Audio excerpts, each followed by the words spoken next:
सारस एक्झिबिशन आहे, BKC ते रेशीम बाग सर्वत्र एक्झिबिशन हे होत आहे. 5 कोटीपेक्षाही जास्त इथे आतापर्यंत लढत झाली. महालक्ष्मी सरस हे एक असं एक्झिबिशन आहे की जे आमच्या सगळ्या महिला बचत गटांना एक प्रकारे मार्केट प्लेस म्हणून काम करत असतं. आणि आता हा ब्रँड इतका मजबूत झाला आहे की मोठ्या प्रमाणात लोक याला प्रतिसाद देतात. नागपूरमध्ये देखील आज हे प्रदर्शन या ठिकाणी सुरू झाल्यानंतर जवळपास 404 स्टॉल त्या ठिकाणी आहेत. त्यातले काही फूड स्टॉल आहेत, काही विविध वस्तूंचे स्टॉल्स आहेत. आणि आत्तापर्यंत अंदाजे 10 कोटी रुपयाचे सेल्स या ठिकाणी झालेले आहेत, विक्री झालेली आहे आणि पुढे देखील ही विक्री वाढतच जाणार आहे. खरं म्हणजे महालक्ष्मी सरस 3 ठिकाणी आपण घेतो. या 3 ठिकाणी मिळून जवळपास 100 कोटी रुपयांचा व्यवहार एकट्या या प्रदर्शनाच्या माध्यमातून आमचे बचत गट करतात. आणि मोठ्या प्रमाणात त्यामुळे त्यांना बाजारपेठ उपलब्ध झाल्यामुळे आमच्या महिलांचं एम्पॉवरमेंट होतं आहे. आज खरं म्हणजे ग्रामविकास विभागाच्या माध्यमातून मोठ्या प्रमाणात आपल्याला कल्पना आहे की महिला सशक्तीकरणाच्या योजना आपण त्या ठिकाणी करतो. आणि त्या माध्यमातून आज महिला या आपल्या एकूण अर्थव्यवस्थेचं चाक म्हणून काम करू लागलेले आहेत. लखपती दीदीकडे आपण चाललेलो आहोत. जवळपास आपल्याला कल्पना आहे की 33 लाख लखपती दीदी आपल्या झाल्या आहेत. 25 लाख यावर्षी होणार आहेत. 1 कोटी लखपती दीदी आपण करणार आहोत. आणि त्या माध्यमातून अतिशय उत्तम अशा प्रकारचे काम या ठिकाणी होणार आहे. आज आपण हा देखील निर्णय केलेला आहे की आता 12 जिल्ह्यांमध्ये उमेद मॉल आपण तयार करतो आहोत. कारण या प्रदर्शनीचा जो काही अनुभव आहे त्या अनुभवाच्या आधारावर परमनंट मार्केट प्लेस, एक कायम बाजारपेठ आपल्या महिलांना आणि बचत गटांना मिळाली पाहिजे. म्हणून पहिल्या टप्प्यामध्ये 12 जिल्ह्यांमध्ये उमेद मॉल याचं काम आपण सुरू करतो आहोत. टप्प्याटप्प्यानं 36ही जिल्ह्यांमध्ये उमेद मॉल आपण तयार करून आमच्या महिलांना त्या ठिकाणी पूर्णपणे मदत करणार आहोत. आदिवासी बहुल भागामध्ये मोठ्या प्रमाणामध्ये त्यांच्याकडे कौशल्य असतं पण त्यांना प्लॅटफॉर्म मिळत नाही. मला असं वाटतं की आपल्या या ज्या सगळ्या योजना आहेत त्या योजनाच या प्रकारच्या आहेत की कौशल्य वृद्धिंगत करायचं, त्यातनं वस्तू तयार करायच्या, त्याला ब्रँडिंग करायचं, त्याचं मार्केटिंग करायचं, जेणेकरून त्यांच्याकरता उदरनिर्वाहाचं ते साधन झालं पाहिजे. हा आपला प्रयत्न असतो. प्रोजेक्ट ड्रीम आणि ज्ञानरथांचं देखील तुम्ही लोकार्पण केलेलं आहे. मला असं वाटतं की नागपूर जिल्हा परिषदेने अतिशय चांगला उपक्रम हातामध्ये घेतलेला आहे. ही पहिल्यांदा जी बस मी या ठिकाणी जिचं उद्घाटन केलं आहे ही लाईव्ह AI लॅबसारखी ही वेगवेगळ्या शाळांमध्ये जाईल. त्या ठिकाणी व्हर्च्युअल रिॲलिटी आणि AI या दोघांचा उपयोग कसा आहे तो शिकता येईल. यासोबत 3D प्रिंटिंग देखील त्याच्यामध्ये आहे. त्यामुळे ज्या आधुनिकतम टेक्निक्स आहेत, टेक्नॉलॉजीज आहेत त्या शाळापर्यंत पोहोचवण्याचा प्रयत्न आहे. आणि विशेषतः आता पालकमंत्री महोदयांनी देखील सांगितलं की अशा प्रकारच्या चांगल्या अनेक बसेस तयार करण्याचा या ठिकाणी त्यांचा मानस आहे. आणि विशेषतः पालकमंत्र्यांचं आणि आपल्या जिल्हा परिषद चे जे CEO आहेत त्यांचं मी अभिनंदन करेन की हा ड्रीम जो प्रोजेक्ट सुरू झालेला आहे याच्या अंतर्गत गावामध्ये ज्या काही आपण अनेक इन्फ्रास्ट्रक्चरच्या कामं करतो, इमारती उभ्या करतो, त्यातल्या अनेक इमारती अनयूज्ड असतात, त्याचा काही फार उपयोग नसतो. अशा इमारती शोधून त्या इमारतींमध्ये लायब्ररी सुरू करायची, वाचनालय सुरू करायचं. गाव तिथे वाचनालयाचा कॉन्सेप्ट अतिशय चांगला आहे. सुंदर लायब्ररी सुरू होत आहेत, प्रचंड प्रतिसाद मिळतो आहे. आणि सगळ्यात महत्त्वाचं कमीत कमी गुंतवणुकीमध्ये प्रत्येक गावात लायब्ररीच्या माध्यमातून पुस्तकं आणि ज्ञान आणि त्यासोबत कम्प्युटर्स देखील पोचून राहिलेले. मुख्यमंत्री साहेब, प्रकरणात आणखी 2 महिला समोर आलेल्या आहेत, त्यांनी देखील पोलीस तक्रार केल्याची माहिती आहे. एकूणच या सगळ्या प्रकरणात आणखी मंत्री गोवल्या असा आरोप देखील काल वडेट्टीवार यांनी केला होता. आणि उद्या सभागृहामध्ये सरकारला धारेवर धरू काही पुरावे ते पुरावे देखील सभागृहात मांडू अशी विरोधी पक्ष. बघा, हवेत बोलणं याला काही अर्थ नाही. खरात यांचं प्रकरण अत्यंत गंभीर आहे.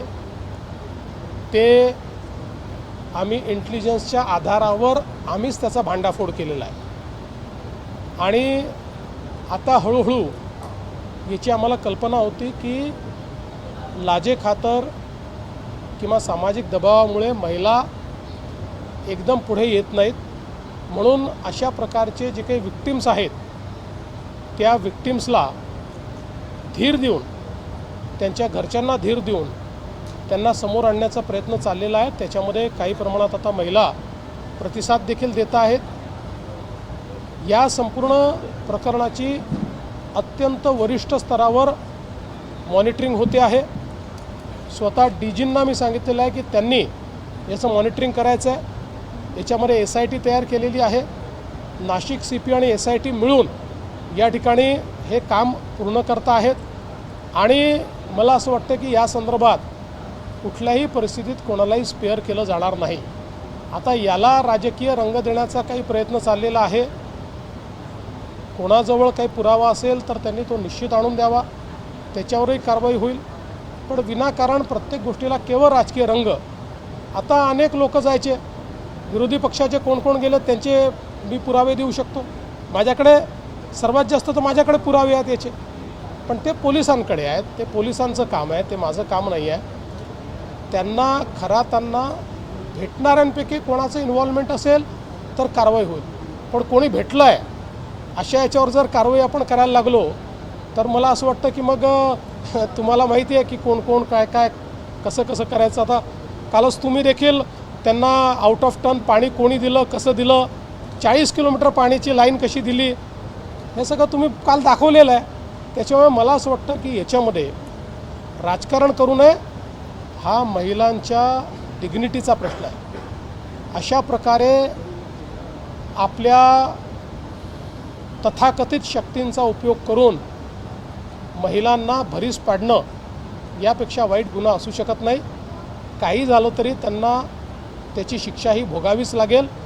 सरकार आणि पोलीस याकरता जे करावं लागेल ते करायला तयार आहे. ज्या मंत्र्यांच्या फोटोसह त्यांच्या विरोधकांकडून राजीनामे मागितले जात आहे, मग मी पुन्हा प्रश्न विचारतो तुम्हाला की ते तर ठीक आहे, कोणी कुठे भेटलं, कोणासोबत फोटो आहे, काय आहे, या तर गोष्टी असतात.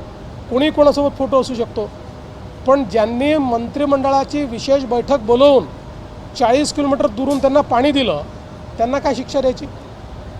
आणि मंत्र्यांबद्दल बोलणारे त्यांच्याबद्दल का चूप आहेत? तिथे तोंडाला कुलूप का लागत आहे? सिलेक्टिव्ह का बोलत आहे? त्यामुळे काहींना केवळ राजकारण आम्हाला राजकारणात इंटरेस्ट नाही आहे. आम्हाला महिलांच्या डिग्निटीमध्ये इंटरेस्ट आहे. आम्हाला ज्या महिलांच्या सोबत त्यांनी दुर्व्यवहार केला आहे त्या प्रत्येक महिलेला न्याय दिल्याशिवाय आम्ही शांत बसणार. पाणी देण्याच्या निर्णयाची चौकशी होईल का? पाणी देण्याच्या निर्णयाची चौकशी होईल का? चौकशी बघा, आता चौकशी ते पाणी देण्याचे निर्णय वगैरे याची चौकशी करायची ते पाहू. पहिल्यांदा चौकशी महिलांच्या संदर्भात. हो, यामध्येच सरकारी अधिकाऱ्यांचे सुद्धा नाव येताना दिसते. खरातच्या पत्नीसोबत खांडे नावाचे जो अधिकारी आहे याने आर्थिक व्यवहार झाले. जिथे असे आर्थिक व्यवहार असतील तिथे चौकशी केली जाईल.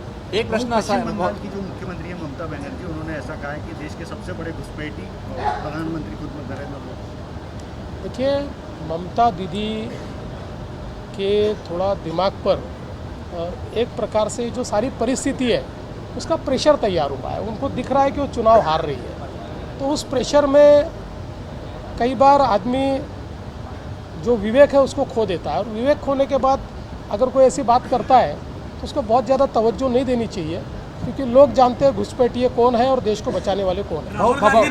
एक प्रश्न असा, संघ मुख्यालयात मोर्चा काढला जाता. उद्या संघ मुख्यालयावर काँग्रेस आणि वंचित बहुजन आघाडीच्या वतीनं मोर्चा काढण्याचं आवाहन करण्यात आलं आहे आणि प्रकाश आंबेडकर, हर्षवर्धन सपकाळ हे तिथे येणार आहे.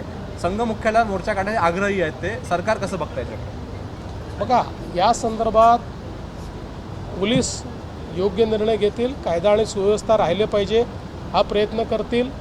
कोणालाही लोकशाहीमध्ये कोणाच्याही विरुद्ध मोर्चा काढायचा अधिकार आहे, पण आपण कशाकरता काढतो हेच त्यांना माहिती नाही आहे.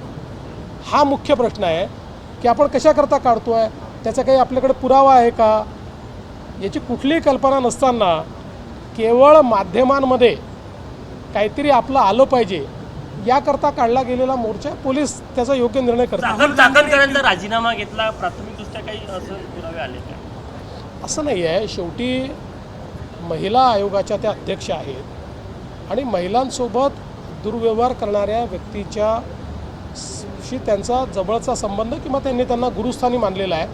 अशा परिस्थितीमध्ये या सगळ्या विषयाला न्याय मिळणार नाही आणि त्यांनी देखील ते मान्य केलं आणि त्यांनी तो राजीनामा दिला. अवकाळी राहुल पाऊस गांधी ने एक राज्यामध्ये ट्वीट किया है, उसमें वो कह रहे हैं कि देश की आर्थिक हालत लगातार बिगड़ रही है और देश में महंगाई बढ़ेगी, वो संकट का सामना करना पड़ेगा। चुनाव के बाद महंगाई बढ़ेगी। कि ऐसा है,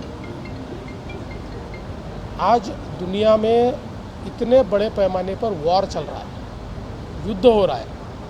ऐसे युद्ध में भी भारत की सरकार ने आम आदमी के जीवन में कोई उसका परिणाम न हो इसके लिए पूरी तैयारी की है, उसको इंश्योर किया है.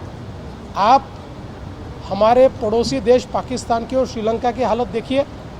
वॉर के बाद उन्होंने ऑफिसेज बंद कर दिए, वर्क फ्रॉम होम कर दिया, उन्होंने स्कूल कॉलेज बंद कर दिए, पेट्रोल मिलना बंद हो गया, गैस मिलना बंद हो गया, सारी चीज़ें वहाँ समाप्त हो रही है. और ऐसे में भारत ने अपने जनजीवन पर कोई इसका परिणाम नहीं होने दिया है. इसलिए मुझे ऐसा लगता है राहुल गांधी ये केवल अपने देश को कैसे बदनाम कर पाए, देश में अराजकता कैसी फैला पाए, इसका ही प्रयास करते रहते हैं. लेकिन ऐसे प्रयासों के कारण ही जनता उनसे दूर गई. अवकाळी पाऊस राज्यात एबीपी माझा, उघडा डोळे बघा नीट.